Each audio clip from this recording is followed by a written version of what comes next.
বাংলাদেশের অর্থনীতির বড় স্তম্ভ প্রবাসী আয়, কিন্তু শ্রমবাজারের বড় অংশ দখল করে থাকা মালয়েশিয়ার পথ দীর্ঘদিন ধরে বন্ধ ছিল বাংলাদেশিদের জন্য।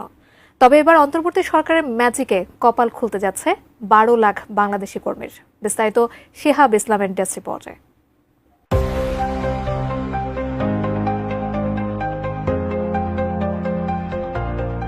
মধ্যপ্রাচ্যের আরব দেশগুলো সহ বিশ্বের বিভিন্ন দেশের শ্রমবাজারে ছড়িয়ে আছে বাংলাদেশিরা। সেসব দেশের মধ্যে অন্যতম একটি দেশ মালয়েশিয়া। কিন্তু বিভিন্ন কারণে সাময়িক সময়ের জন্য বন্ধ ছিল বাংলাদেশিদের মালয়েশিয়া যাওয়ার সুযোগ। আর এই সুযোগ গত বছরের 31 মে হঠাৎ হাতছাড়া হওয়ায় বিপাকে পড়েছেন মালয়েশিয়ায় যেতে ইচ্ছুক অগণিত বাংলাদেশি। তবে শেষ পর্যন্ত মালয়েশিয়ায় শ্রমবাজারে ফিরেছে আশার আলো। বহুল আলোচিত ও প্রতীক্ষিত মালয়েশিয়া বাংলাদেশ জয়েন্ট ওয়ার্কিং গ্রুপের বৈঠক অনুষ্ঠিত হতে যাচ্ছে মে মাসের দ্বিতীয় সপ্তাহে।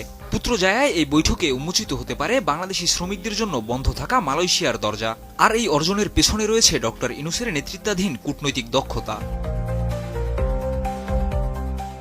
Bangladesh association of international recruiting agency অর্থাৎ বায়রার সাধারণ সদস্যরা এ নিয়ে কৃতজ্ঞতা প্রকাশ করেছেন। তাদের মতে কিছু স্বার্থান্বেষী গোষ্ঠীর অপপ্রচারে বাংলাদেশি শ্রমবাজার সংকুচিত হলেও এবার সময় এসেছে ঐক্যবদ্ধভাবে এগিয়ে যাওয়ার। সব মশার বিরুদ্ধে সুরক্ষা দিতে এলো বসুন্ধরা এক্সট্রিম অ্যারোসল, মশার বিরুদ্ধে এক্সট্রিম সুরক্ষা।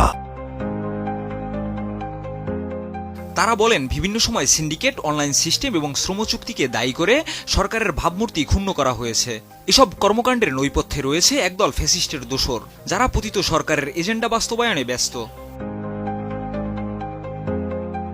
তবে যে কোনো শর্তে শ্রমবাজার খুলে দেওয়ার দাবি বায়রার সাধারণ সদস্যদের। তারা জানায়, শ্রমিক গ্রহণকারী দেশের সকল শর্ত মানতে আমরা প্রস্তুত। মালয়েশিয়ার সরকার ইতিমধ্যে ঘোষণা দিয়েছে তারা 14টি দেশ থেকে 12 লক্ষ কর্মী নেবে। এর মধ্যে বাংলাদেশিদের প্রতি আগ্রহ রয়েছে সবচেয়ে বেশি। কিন্তু জনশক্তি রপ্তানি খাতের কিছু পরিচিত মুখের নেতিবাচক প্রচারণা ও সংবাদ সম্মেলনের কারণে বাংলাদেশ এখনও পিছিয়ে। বিশ্লেষকরা বলছেন, মালয়েশিয়ায় চীনা বিনিয়োগ বৃদ্ধির ফলে শ্রমিক চাহিদা বেড়েছে বহুগুণ। যুক্তরাষ্ট্র চীন বাণিজ্য যুদ্ধের সুবিধাভোগী দেশ হিসেবে মালয়েশিয়ায় তৈরি হয়েছে শ্রমিক নিয়োগের সুবর্ণ সুযোগ। আর এই সুযোগ কাজে লাগাতে পারলেই বিপুল সংখ্যক বাংলাদেশি শ্রমিকের কপাল খুলতে পারে। সময় এখন ঐক্যবদ্ধভাবে কাজ করার। দরকার জাতীয় স্বার্থে কূটনৈতিক সাফল্যকে সমর্থন দেওয়া। মালয়েশিয়ার সঙ্গে দীর্ঘদিনের বন্ধুত্ব ও সম্ভাবনাময় শ্রমবাজার যেন অন্ধ রাজনৈতিক বিরোধিতায় না হারিয়ে যায়, সেটাই এখন প্রধান চ্যালেঞ্জ। শিহাব ইসলাম, এটিএন নিউজ।